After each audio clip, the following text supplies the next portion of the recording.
दुरूद शरीफ पढ़ लो।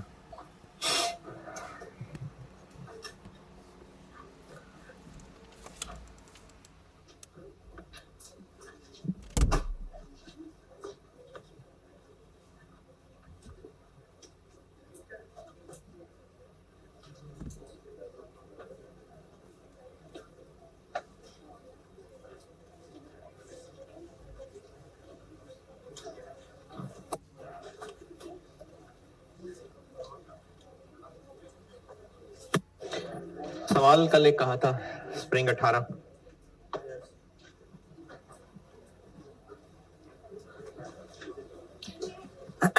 इसमें सवाल की वर्डिंग में बाज़ औक़ात बच्चों को मसला होता है। वो सेंटेंसेस बता देता हूं। हम अभी दो प्रोडक्ट्स बनाते हैं, K2 और K9। नहीं, हम K2 K9 तो बनाते ही बनाते हैं और जहां जो ऑर्डर आ जाए वो भी बना देते हैं। K2 तो है ही है। It also manufactures other products जो जैसे कस्टमर्स कहें। तो अभी इस वक्त K2 और K9 का डाटा है पहले टेबल में, और उसके अलावा an overseas customer has offered to purchase. अभी हमने उसको हां नहीं की है, यानी ये कमिटेड प्रोडक्शन वाला पॉइंट नहीं है, ये कमिटमेंट वाला नहीं है पॉइंट। अभी हमने कस्टमर को हां नहीं की है। An overseas customer has offered to purchase, तो अभी हमने उसको हां नहीं की है। और मैनेजमेंट का यह ख्याल है कि अगर हमने ये A1 वाला ऑर्डर पकड़ लिया तो K2 9 कम करना पड़ा, खैर है कर देंगे। तो रिक्वायर्ड है maximum profit that can be earn. कैसे पता? इस टॉपिक का सवाल है, लिमिटिंग फैक्टर। पहले पैराग्राफ की तीसरी लाइन, मैक्सिमम लेबर आवर्स, इससे लिमिटेशन आ गई। और फिर सवाल का लास्ट सेंटेंस, मैनेजमेंट बिलीव्स कि अगर उनको जरूरत पड़ी तो K2 K9 की कुर्बानी भी दे देंगे। तो इससे पता चल रहा है कि लिमिटिंग फैक्टर का सवाल है। और स्पेशल ऑर्डर वो सारे A1 के डाटा से। पॉइंट नंबर 1 की अंग्रेजी में कोई एतराज? अच्छा, इसकी कैलकुलेशन में एक मसला ये हो सकता है कि जो A1 बनाने के लिए दो मटेरियल लगने हैं, उनमें से एक तो पर यूनिट बता दिया, दूसरा पर यूनिट नहीं बताया, तो यूनिट से डिवाइड करके पर यूनिट निकल आएगा। और इसमें आप, और ये वाला काम हम पहले भी सालों में कर चुके कि अगर मशीन किराए पे लेने के दो रास्ते हैं। पॉइंट नंबर 3, तो दोनों में से सस्ता है वो लेंगे। आपने इस सवाल में और जो पूछना है वो बताइए। हाँ, वेरिएबल ओवरहेड्स, ये पहले भी एक दो दफा बताया है कि ये हो नहीं सकता कि वेरिएबल ओवरहेड ना हो। मटेरियल लेबर होगा तो वेरिएबल ओवरहेड्स भी होंगे, इसलिए A1 में हमने वेरिएबल ओवरहेड्स भी डाले हैं। कहां से आए वो स्प्रिंग 24 का सवाल डिस्कस करते हुए भी बताया था। वो K2 और K9 जिसमें से भी निकाल लें सेम ही निकलेंगे। अब आप बता दें इसमें कुछ पूछना है तो। जी जी,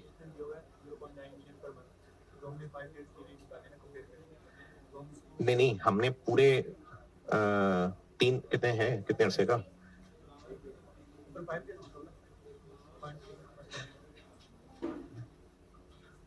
नहीं देखो, हम बेशक 5 दिन के लिए निकाल रहे हैं, लेकिन जो दूसरा है वो तो हमें पूरा महीने का ही निकाल के 9 लाख, उसमें से 25 दिन की इनकम माइनस करनी पड़ेगी।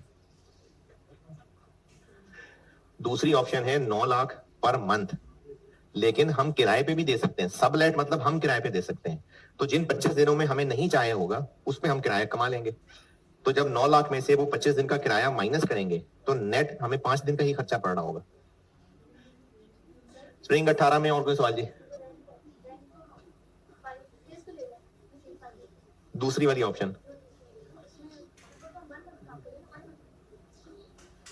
नहीं, हम 1 महीना कब काम करेंगे? ये कहां लिखा है?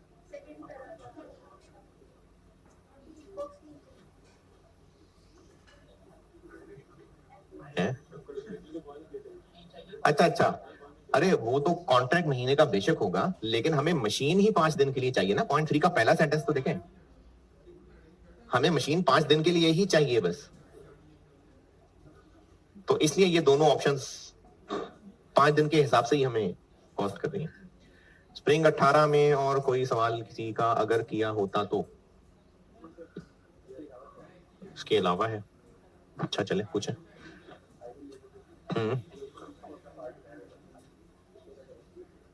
क्या करने के लिए क्या करेंगे? हाँ, इसको डिपेंड करता है, पूरे सवाल के कॉन्टेक्स्ट में देखना पड़ेगा कि आइडल टाइम को कंसीडर करना है कि नहीं करना। ये विदाउट कॉन्टेक्स्ट जनरलाइज नहीं कर सकता है इसको, यानी उस सवाल के कॉन्टेक्स्ट में ही डिपेंड करता है। जैसे इस सवाल के अंदर ये जो मशीन का किराया है, इसको हम वेरिएबल कॉस्ट ले रहे हैं कि फिक्स कॉस्ट है? फिक्स्ड है। मशीन का किराया तो एक फिक्स कॉस्ट है ना, लेकिन इस कॉन्टेक्स्ट में ये बन रेलिवेंट रही है, इसलिए A1 का कंट्रीब्यूशन निकालते हुए इसको माइनस किया है। तो इसलिए आइडल भी डिपेंड करता है कॉन्टेक्स्ट के ऊपर, तो उसको मैं जनरलाइज नहीं कर सकता कि आइडल आवर्स की पेमेंट का यहां क्या करना, वो तो कॉन्टेक्स्ट पे डिपेंड करता है। हाँ, तो उसमें इसीलिए कंसीडर करना पड़ा था कि दोनों ऑप्शंस में फर्क पड़ जाएगा आइडल आवर्स में, इसलिए कंसीडर करना पड़ा था।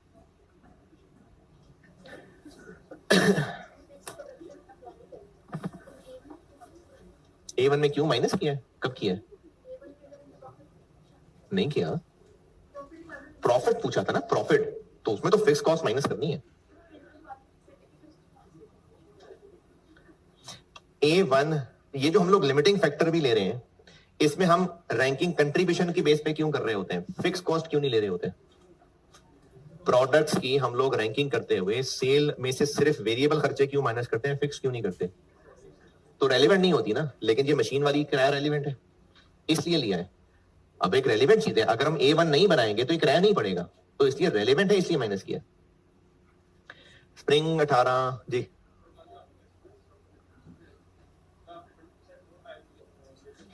अच्छा, प्राइस पे कब लिया था?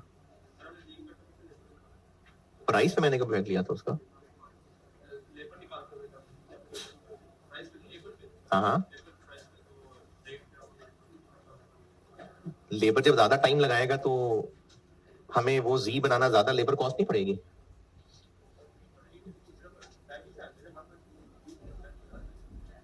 किस चीज को 1/2 करना चाहिए?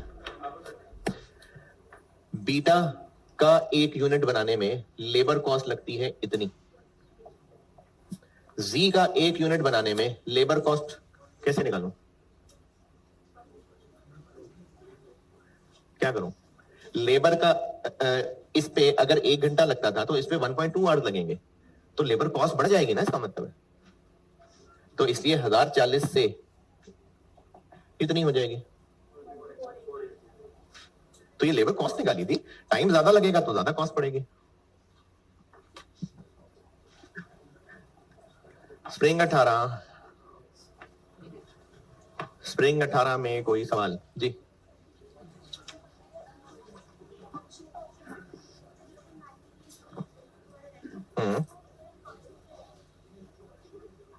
अच्छा, फिर अच्छा, 9 लाख को 5 दिन में देखें, और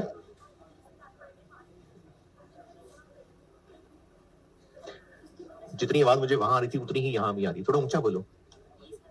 हाँ,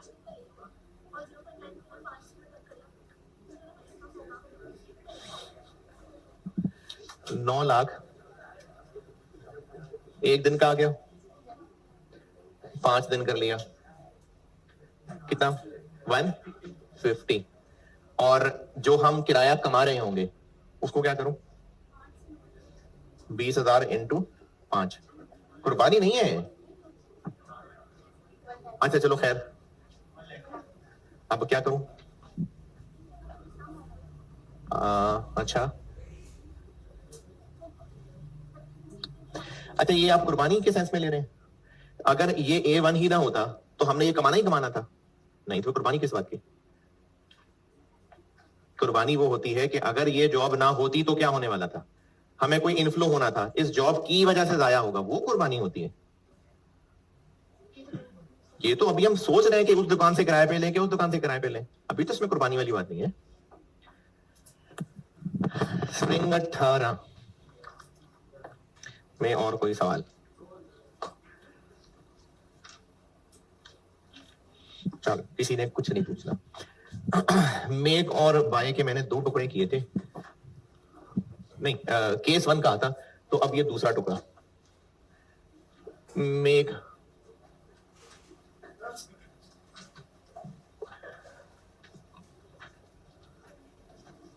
मल्टीपल प्रोडक्ट्स।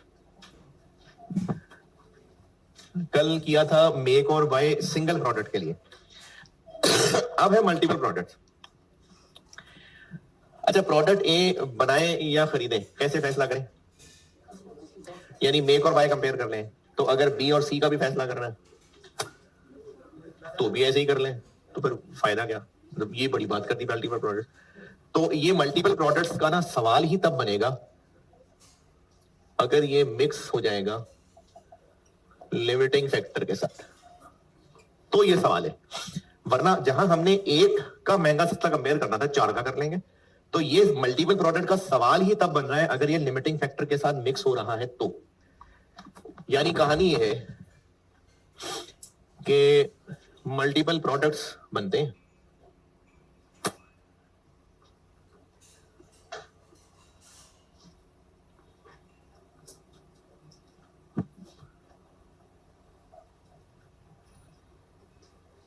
एक बिजनेस है वो मल्टीपल प्रोडक्ट्स बनाता है और मेक ऑप्शन सस्ती है।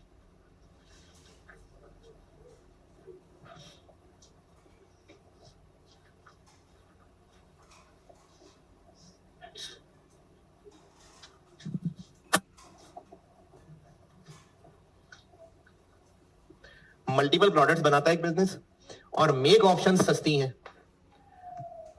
लेकिन मसला क्या है कि सारे मेक कर नहीं सकेंगे। क्यों नहीं कर सकेंगे? क्योंकि कोई लिमिटिंग फैक्टर होगा। But all products can not be fully manufactured due to limiting factor. तो ये मल्टीपल प्रोडक्ट्स का मेक और बाय सवाल बन गया कि मेक और बाय का सवाल है, लेकिन एंड मेक अच्छा है सबका, लेकिन सब मेक कर नहीं सकेंगे। तो फिर हमें ऑप्टिमम प्रोडक्शन प्लान बनाना पड़ेगा।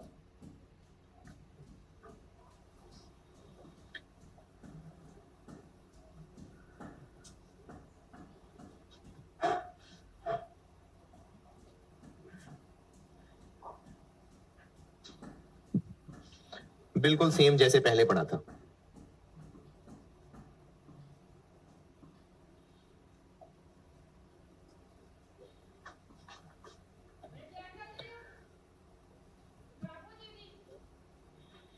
लिमिटिंग फैक्टर में जो सीख के आए हैं सब बिल्कुल वैसे ही करना पड़ेगा। बस फर्क ये पड़ेगा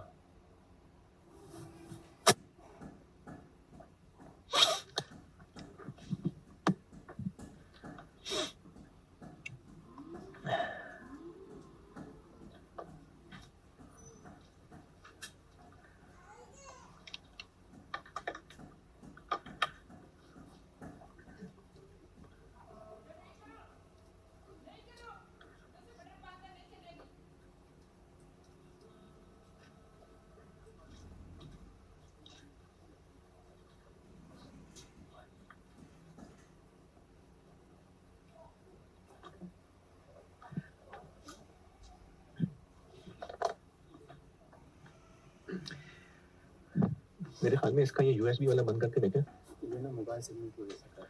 वो यूएसबी बंद करके देखें, वो तो रोज ही होता है मोबाइल। हाँ,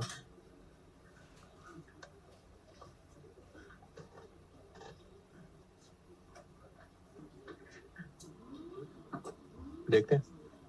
मोबाइल के सिग्नल आते जाते हैं ना, वाईफाई के बीच से भी होता है। तो इस शायद की वजह से हो। Bluetooth on.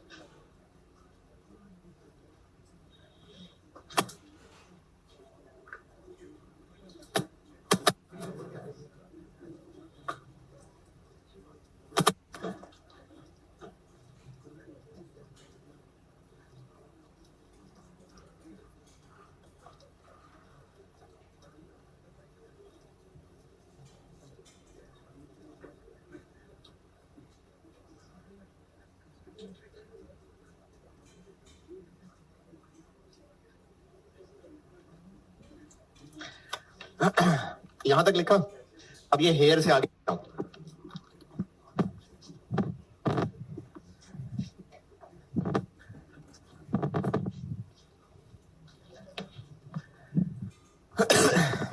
ये कहानी समझा रहा हूं, कहानी ये है कि मल्टीपल प्रोडक्ट्स हैं और उनका मेक ऑप्शन बाय ऑप्शन से अच्छा है, तो यकीनन हम मेक करेंगे, लेकिन फैक्टर्स लिमिटेड हैं इसलिए सारे मेक कर नहीं पाएंगे।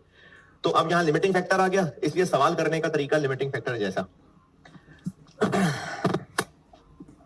जब लिमिटिंग फैक्टर पढ़ रहे थे तो एक प्रोडक्ट ए और बी में से प्रायोरिटी रखनी है, यानी हम एक ही बना सकते हैं। तो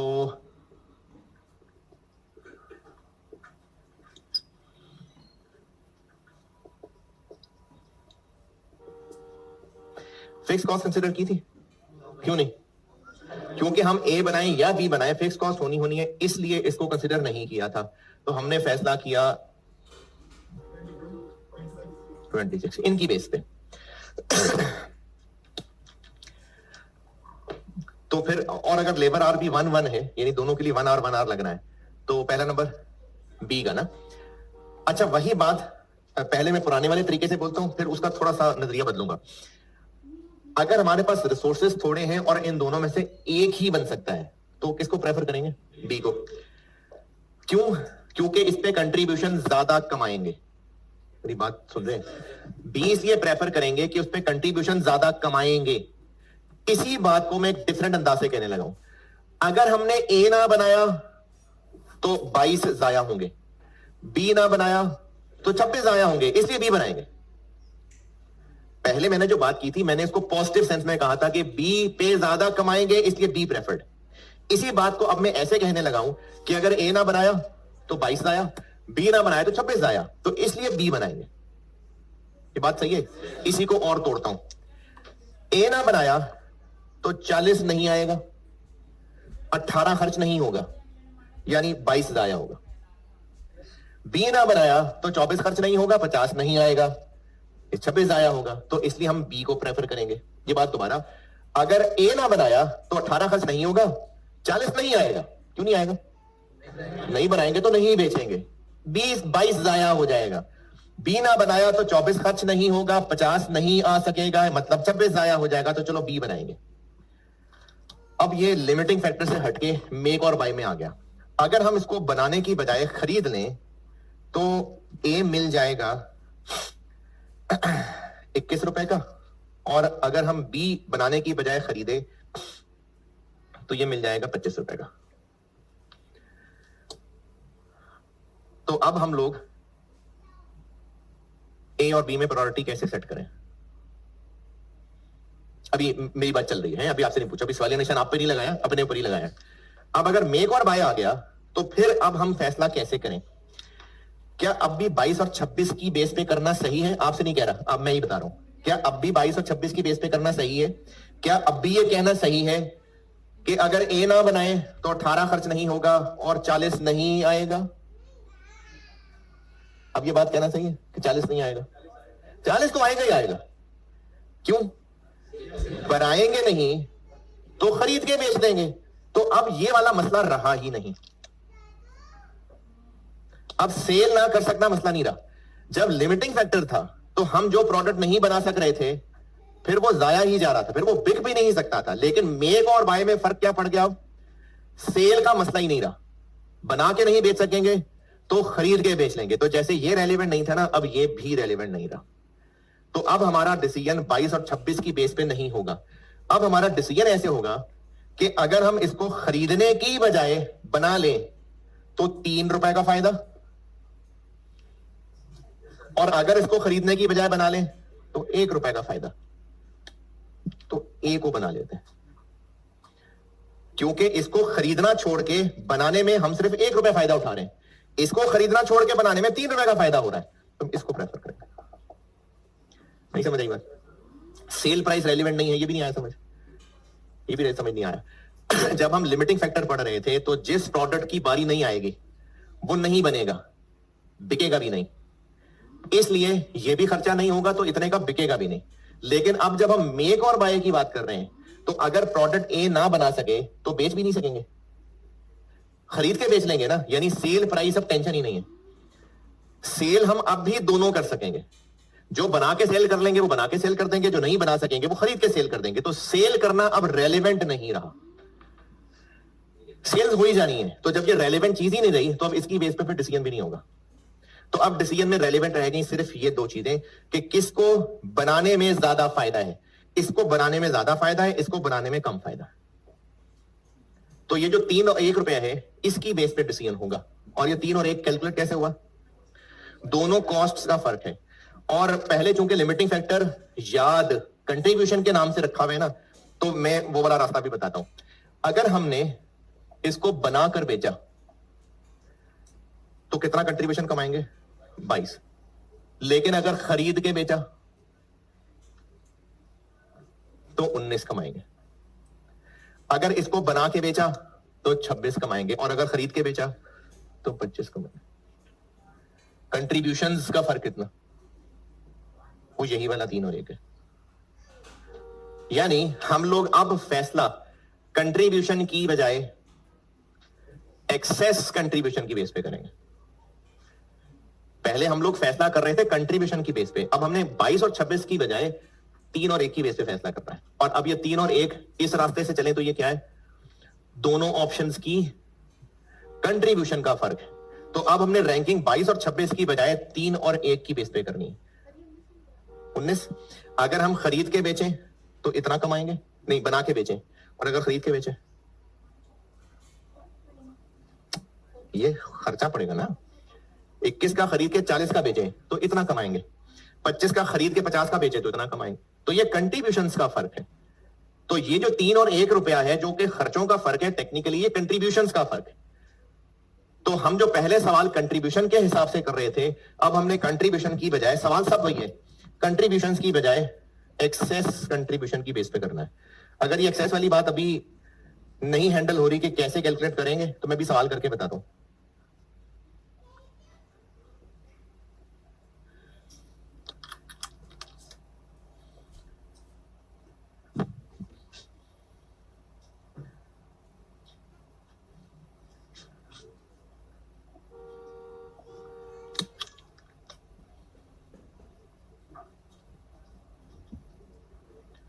तो हम सिर्फ कंट्रीब्यूशन की बजाय एक्सेस कंट्रीब्यूशन की बेस पे सवाल करेंगे। जी जी, हाँ जी। किसमें प्रॉफिट ज्यादा आ रहा है?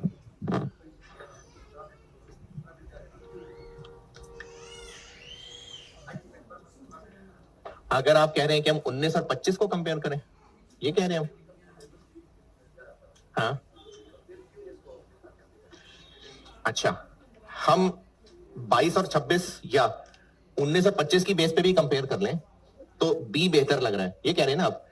दोबारा से बोलता हूं सेंटेंस। अगर हम 25 वर्सेस 19 देख रहे हैं तो हम ये कह रहे हैं कि अगर बी बनाते हैं तो 19 छोड़ना पड़ेगा, और अगर ए बनाते हैं तो 25 छोड़ना पड़ेगा। तो इसलिए आप कहिए ये बी कर लेते हैं।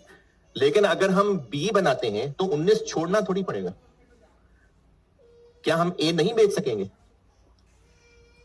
क्या हम ए, देखें जब लिमिटिंग फैक्टर था तो वहां पर बात ये होती थी कि ए बनाएं या बी बनाएं।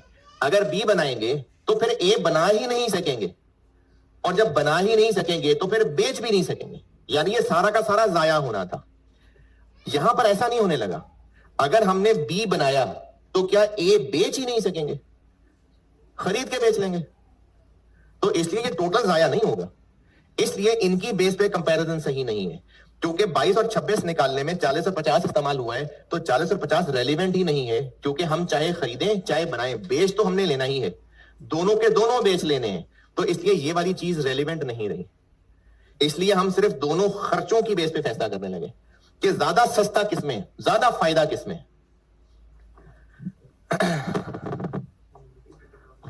लिमिट फैक्टर कहां पर मिक्स हुआ? हम दोनों का मेक सस्ता है या एक का मेक और एक का बाय सस्ता है? पूछ रहा हूं, ए और बी दोनों का मेक सस्ता है या एक का मेक और एक का बाय सस्ता है? दोनों का मेक सस्ता है, लेकिन दोनों मेक कर नहीं सक रहे हम, फैक्टर्स लिमिटेड हैं, तो लिमिटिंग फैक्टर आ गया। यही कहा है ना कि मेक और बाय है सबका मेक अच्छा, लेकिन हम सारे मेक इसलिए नहीं कर सकेंगे क्योंकि लिमिटिंग फैक्टर आ जाएगा। तो उसके लिए फिर हमें वैसे ही ऑप्टिमम प्रोडक्शन प्लान बनाना पड़ेगा, और जो हम मेक नहीं कर सकेंगे उसको बाय करके बेच लेंगे।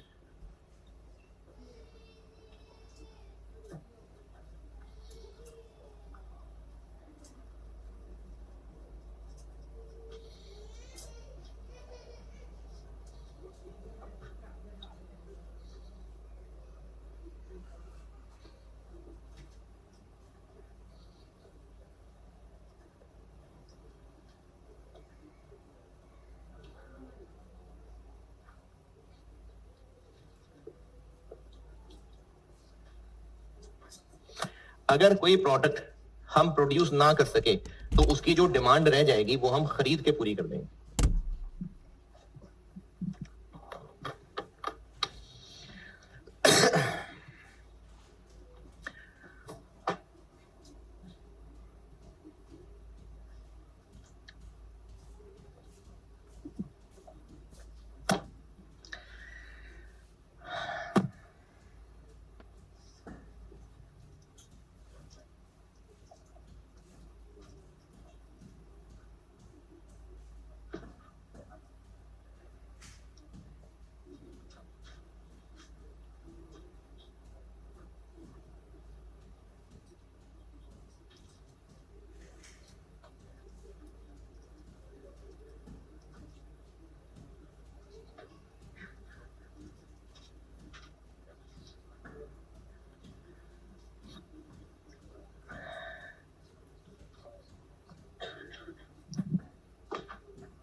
चलिए एक आसान सा सवाल करते हैं। ये सब नोटेड तो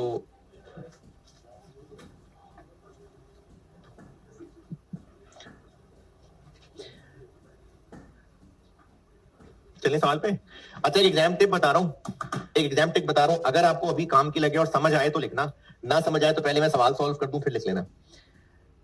जैसे हम पहले सवाल सॉल्व करते थे तो टेबल में सबसे पहले क्या लिखते थे? सेल प्राइस, उसमें से प्रोडक्शन के खर्चे माइनस करते थे। तो अब ना हम सेल प्राइस की जगह परचेज प्राइस लिख देंगे, तो जो आंसर बनेगा वो यही बन रहा होगा। नहीं, हम जैसे सवाल पहले सॉल्व कर रहे थे वैसे ही कर देंगे, बस सेल प्राइस की जगह परचेज प्राइस लिख देंगे। तो अब जब उस परचेज प्राइस में से मैन्युफैक्चरिंग के खर्चे माइनस होंगे तो वो यही आएगा आंसर। तो सवाल करने का तरीका जैसे पहले कर रहे थे वैसे ही कर लेंगे, बस सेल प्राइस की जगह परचेज प्राइस लिख देंगे, तो वो ये वाला सवाल बन जाएगा। इसीलिए मैंने परसों जो क्लास में आप सवाल कर रहे थे ऑटम 16, उसमें प्रोडक्ट सी की सेल प्राइस की जगह उसकी परचेज प्राइस यूज करने को कहा था। 3,000 रुपए वो प्रोडक्ट सी की प्राइस दी नहीं हुई थी। और चले खैर नहीं याद आ रहा होगा, कोई बात नहीं। हाँ, तो उसमें प्रोडक्ट सी इंटरनल यूज होना था, उसकी सेल प्राइस थी ही नहीं, तो वो मेक और बाय डिसीजन आ रहा था। तो इसलिए मैंने उसमें सेल प्राइस की जगह 3,000 परचेज प्राइस यूज करवा दी थी। तो यही टिप बता रहा हूं कि सवाल बिल्कुल वैसे ही होगा, बस सेल प्राइस की जगह परचेज प्राइस रख लेंगे। चलिए स्प्रिंग 17 पढ़ लें, करता हूं। स्प्रिंग 17 पढ़ लीजिए, मैं करता हूं।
जो भी इधर उधर पूछ रहे हैं कौन सा सवाल, स्प्रिंग 17 का है मैंने। स्प्रिंग 17 एनके एंटरप्राइजेस पढ़ने में करता हूं।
मैंने पढ़ लिया।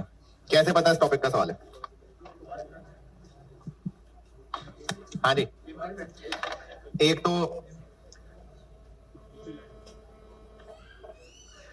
जो हमारे पास अवेलेबल है आर्स,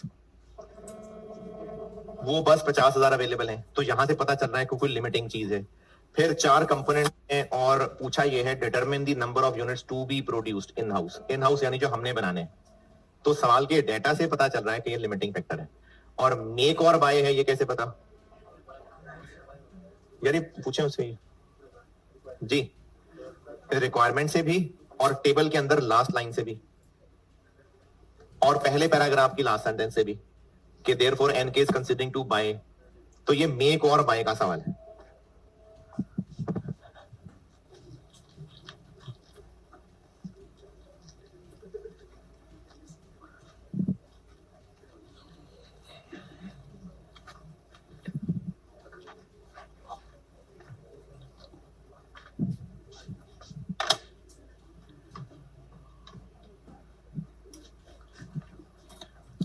स्प्रिंग 17,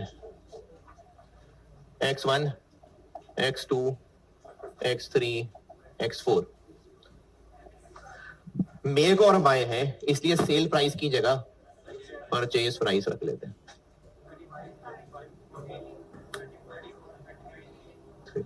और इनमें से वही जैसे पहले कर रहे थे, वेरिएबल प्रोडक्शन कॉस्ट माइनस कर देते हैं।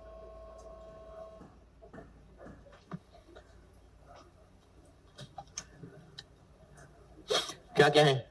मटेरियल 20, 28, 23, 22, लेबर 8,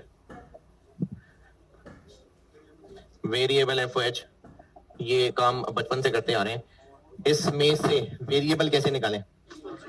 फिक्स्ड माइनस करते हैं, यानी जो आपको फिगर दी हुई है 16, 8, 8.55, उनमें से 1.5 माइनस करते हैं। 1.5 पर आर है, उसको मशीन आर से मल्टीप्लाई करना पड़ेगा।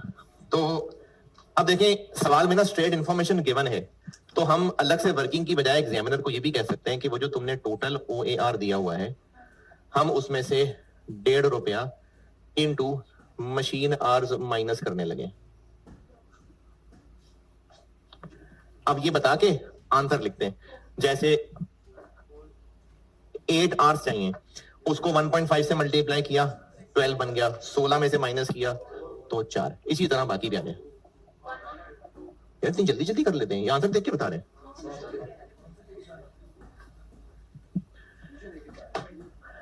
मुझे भी यही लगता है। कहां से आते हैं ये लोग यार? एलोकेट कितने 2?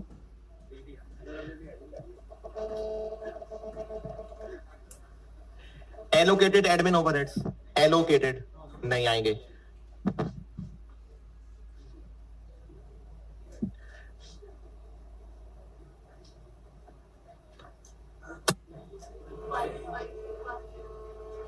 इतनी जल्दी कैसे? तो कॉपी पेस्ट भी नहीं कर सकता फार्मूला? हाँ जी 1।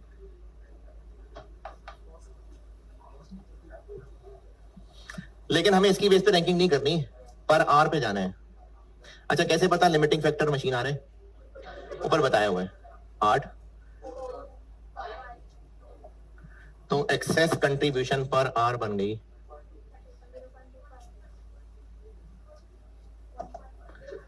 0.25। तो आज इतने दिनों की मेहनत के बाद आखिरकार ये लास्ट नहीं आने लगा। हाँ जी फर्स्ट, तो ये लास्ट से ऊपर आ गया, वरना वो लास्ट ही आता था। अभी जो अगला कराऊंगा देखेंगे उसमें वो फर्स्ट आ जाएगा। अब हमने इस बेस पे करनी है इनकी ऑप्टिमम प्रोडक्शन प्लान।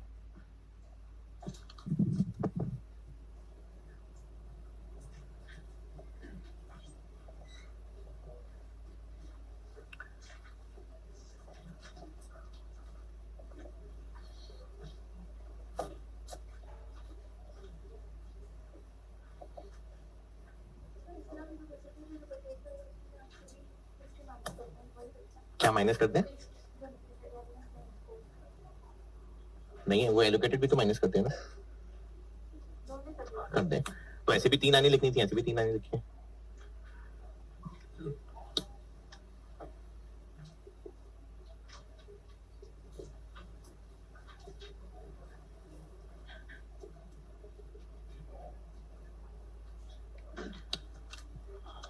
कितने अवेलेबल हैं? पहले क्या बनाएंगे?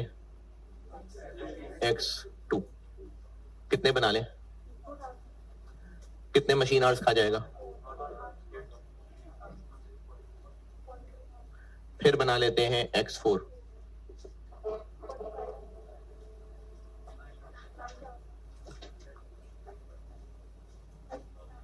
फिर बना लेते हैं x1। पूरा बन जाएगा? नहीं बनेगा।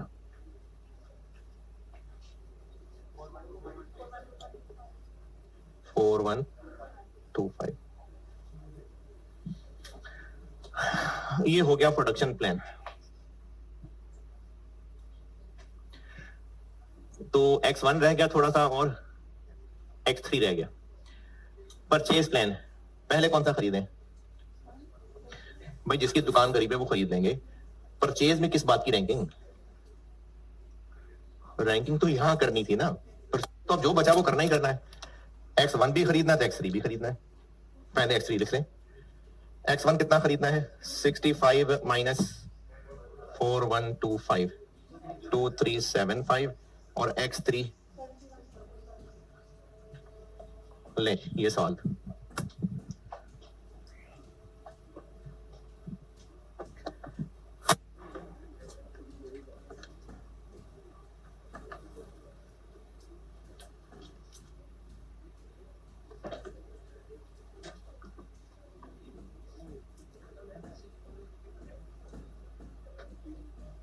अगर पैसे थोड़े होते हैं, यानी हम परचेज भी सारा ना कर सकते, तो फिर ऐसे शौक ही ना मानते हो। तो अच्छा, वैसे पैसे थोड़े होना, जो ना पैसे थोड़े होना वो कॉस्ट लेवल की चीज नहीं है, वो फाइनेंस है, वो बीएफडी सीपैप, कैपिटल लास्टिंग कहते हैं उसको।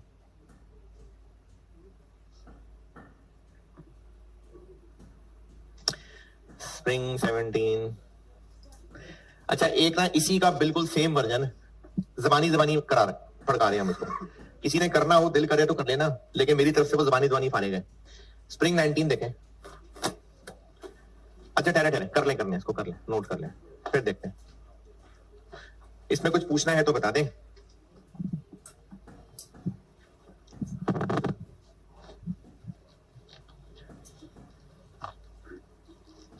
मैं वो दुकान वाले से पूछ रहा हूँ, बात करने की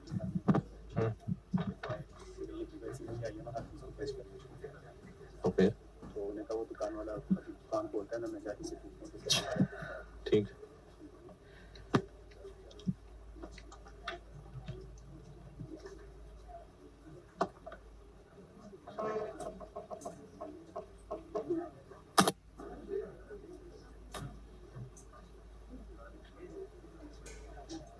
चले, नोटेड।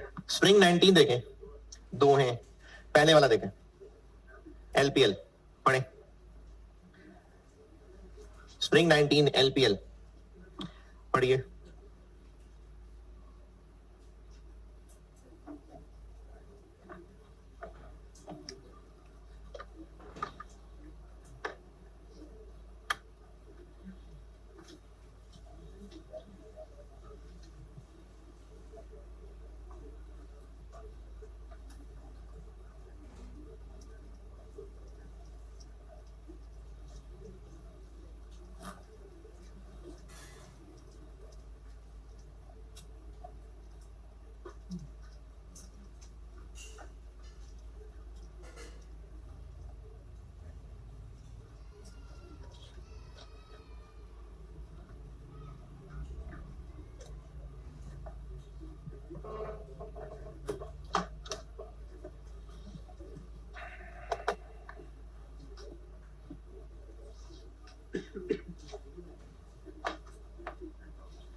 है जी, आसान है। हाँ हाँ,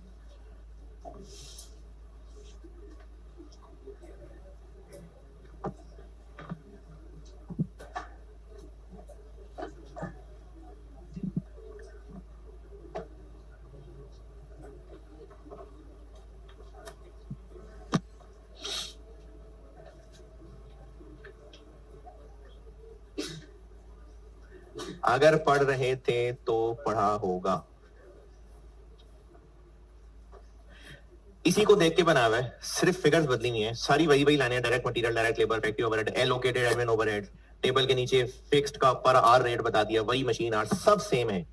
सिर्फ एक थोड़े सा उसने स्टाइल ये मारा कि इनकी डिमांड किधर है। हाँ, ये जो ऊपर दिखी है ना, ये प्रोडक्ट की डिमांड है, उसी प्रोडक्ट में ये तीनों कंपोनेंट्स यूज करने हैं। तो हमें इन तीनों कंपोनेंट्स की डिमांड निकालने के लिए 5-5 हजार से मल्टीप्लाई करना पड़ेगा। ये जो टेबल की पहली ही लाइन है, डेल्टा के एक यूनिट में 2 पी लगेंगे, 2 क्यू लगेंगे और 3 आर लगेंगे, और डेल्टा की डिमांड 5000 है, तो हमें इन तीनों में 5-5 हजार से मल्टीप्लाई करना पड़ेगा। तो इनके 10,000, 10,000 और 15,000 आ जाएंगे। बाकी बिल्कुल यही सवाल हो गया। आसान है। हाँ, तो फिर 2 आसान से सवाल आपके होमवर्क है। अरे इतने इतने सी तो हैं, स्प्रिंग 23 और स्प्रिंग 23। वो देखें तो सही ना है। स्प्रिंग 23 नहीं, ये तो हो गया ना, करना है तो कर लेना। वेलकम जरूर करें, ये करना है तो। स्प्रिंग 23 और स्प्रिंग 23। हाँ जी, होशोवास में कह रहा हूं, स्प्रिंग 23 और स्प्रिंग 23 देखे तो सही खोल के।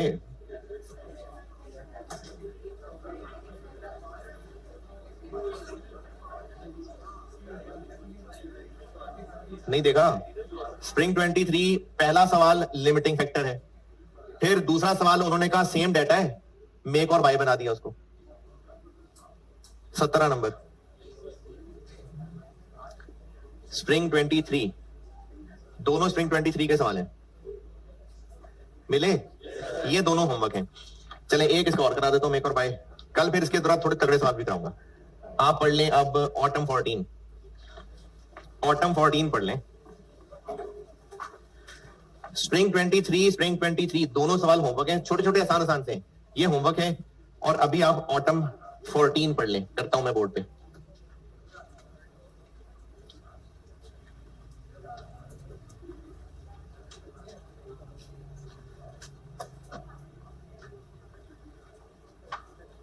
ऑटम 14 पार्ट ए का आंसर क्या होगा? वही जो नॉन फाइनेंशियल फैक्टर्स बताए थे, तो ये 3 नंबर में वही छापने। चले पार्ट बी पढ़ लें, करता हूं मैं। Alpha limited.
हाँ जी, पढ़ रहे हैं?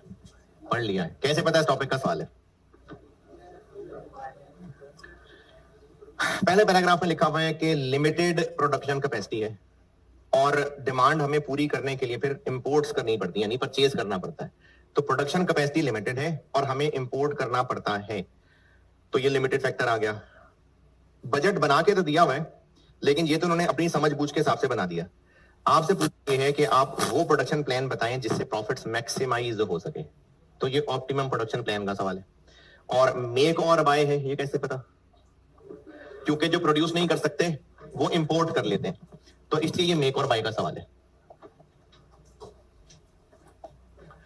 ए बी सी। परचेज कॉस्ट यानी इंपोर्ट वाली कॉस्ट हमें तो चाहिए होती पर यूनिट, तो ये तो मिलियंस में।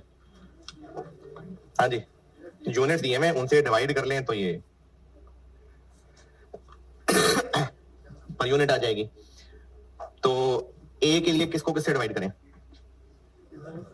68.4 मिलियन डिवाइडेड बाय 12,000। अच्छा, ये जो आंसर आएगा, ये जो अब आंसर आएगा, इसमें डिस्काउंट माइनस हो चुका हुआ है या अभी होना है? अभी होना है। Additional information point number 2, AL believes that it can obtain discount अगर वो इंपोर्ट बढ़ा दें तो अब हम यहां इस सवाल में इस डिस्काउंट को इग्नोर करें या डिस्काउंटेड परचेज प्राइस लें? डिस्काउंटेड परचेज प्राइस लें, लेकिन वो तो कह रहा है अगर बढ़ाएंगे तो डिस्काउंट मिलेगा। हमें क्या पता हम बढ़ाएंगे कि नहीं बढ़ाएंगे। सही है, लेकिन इसको किसी और तरह से ज्यादा मुनासिब। मेरा सवाल यह है कि जितना अभी हमारा इंपोर्ट का प्लान है उससे ज्यादा बढ़ाएंगे तो वो डिस्काउंट देगा, तो हमें क्या पता बढ़ाएंगे कि नहीं बढ़ाएंगे, दोनों से कर लेंगे। तो परचेज प्राइस डिस्काउंटेड लें या बगैर डिस्काउंट वाली? डिस्काउंटेड वाली प्राइस लेंगे, इसलिए कि हम जब परचेज और मेक को कंपेयर कर रहे हैं और अगर किसी प्रोडक्ट का परचेज सस्ता निकला तो थोड़े से ही खरीदेंगे या सारे खरीदेंगे? तो जब सारे खरीदेंगे तो बढ़ जाएगी ना क्वांटिटी, तो इसलिए डिस्काउंटेड प्राइस लेंगे। दोबारा, अगर हमने परचेज प्राइस और मेक प्राइस को कंपेयर किया और परचेज प्राइस सस्ती निकली तो फिर सारा ही खरीदेंगे। तो जब सारे ही खरीदेंगे तो सारे पूरा का पूरा 42,000 खरीदेंगे, तो हमें डिस्काउंट पर मिलेगा। तो इसलिए मेक और बाय में हम परचेज प्राइस डिस्काउंटेड वाली ही लेंगे, तो सही कंपैरिजन होगा। अब ये चूंकि सारी अलग अलग फिगर्स हैं, तो ब्रैकेट में फार्मूला बताने की बजाय हमें सारी अलग अलग बतानी पड़ेगी, यानी 68.4 मिलियन डिवाइडेड बाय 12,000, लेकिन ये तो निकलेगी अभी वाली इनटू 85, 12,000। और बी 47 मिलियन इनटू 0.9 और सी 26.88 मिलियन इंटू 88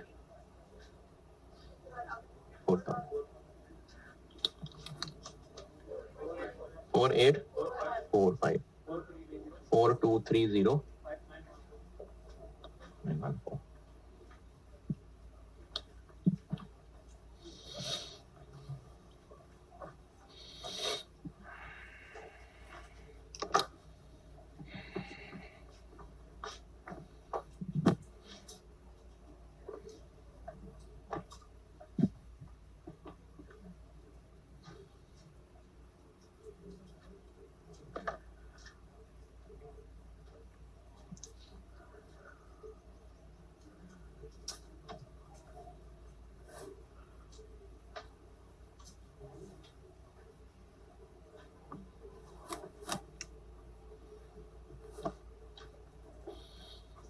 जी, अब इनमें से माइनस करनी है प्रोडक्शन कॉस्ट, तो वो जो प्रोडक्शन कॉस्ट माइनस करनी है वो भी मिलियंस में ही है।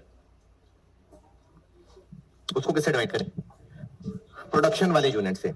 हाँ, इसमें अब जब हमने डिवाइड करके दिखाना ही है और सारी फिगर्स सवाल में गिवन है, तो हम एग्जामिनर को ये भी कह सकते हैं कि फिगर्स तो तुमने दी नहीं है सारी, तो हम लोग करने ये लगे हैं कि जो तुम्हारी फिगर्स हैं उनमें से मटेरियल, लेबर और वेरिएबल एफओएच उठा के प्रोडक्शन पे डिवाइड करने लगे।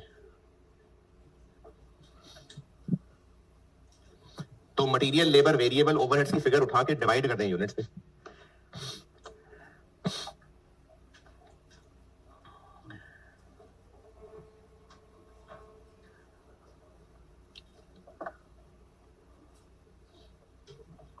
यानी 48, 45 और 33 को मिला के 30,000 से डिवाइड, 4200, 3, 8, 4, 0, 5, 0, 5, 2, 4, 0। तो एक्सेस कंट्रीब्यूशन बन गई, सही नहीं?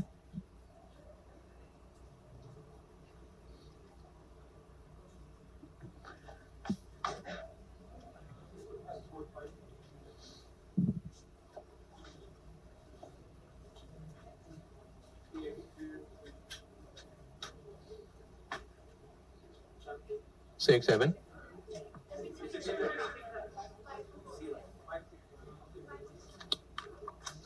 5, 6, 0,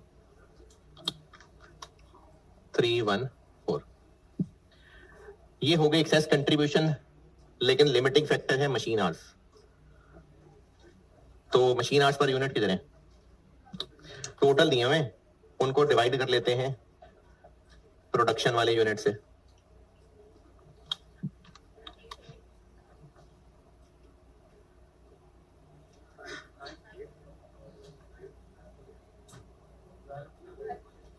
तो एक्सेस कंट्रीब्यूशन पर आर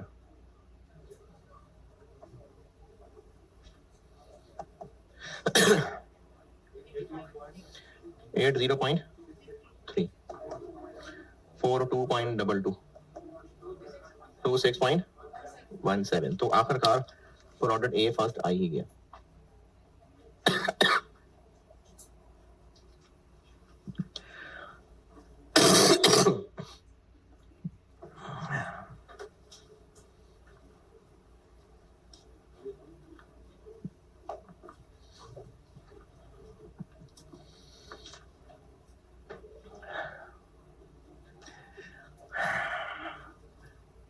टेबल कितने आवर्स से स्टार्ट होगा? टोटल कितने मशीन आवर्स अवेलेबल हैं? कैसे पता? एडिशनल इंफॉर्मेशन पॉइंट नंबर 1, हम 100% पे ही प्रोडक्शन कर रहे हैं, इसलिए जो ऊपर आवर्स हैं वही टोटल अवेलेबल है। तो उन तीनों को ऐड करें तो 735। पहले ए कितने बना लें? अगर 30 ही बनाने हैं तो इसका फायदा क्या हुआ? 42 बनाएंगे ना, सारे ही बनाएंगे ना, सिर्फ 30 क्यों बनाएंगे? अगर 30 ही बनाने हैं तो फिर वो तो पहले भी है। हम यही तो देख रहे हैं कि जो प्लान क्या वो सही है कि नहीं। तो हमने तो ऑप्टिमम प्रोडक्शन प्लान बनाना है। 42 कहां से आया? तो इसका मतलब सारे ही बनाएंगे। कितने आवर्स खा जाएगा ये? 3, 6, 3, 9। फिर बना लेते हैं बी, बन जाएगा सारा। कितना? 315। अब इस 84 में कितने सी बन जाएंगे? तो बाकी सी फिर हम खरीद लेते हैं।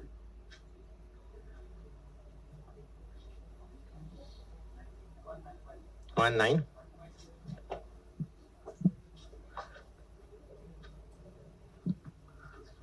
लिमिट ये है मेक और बाय।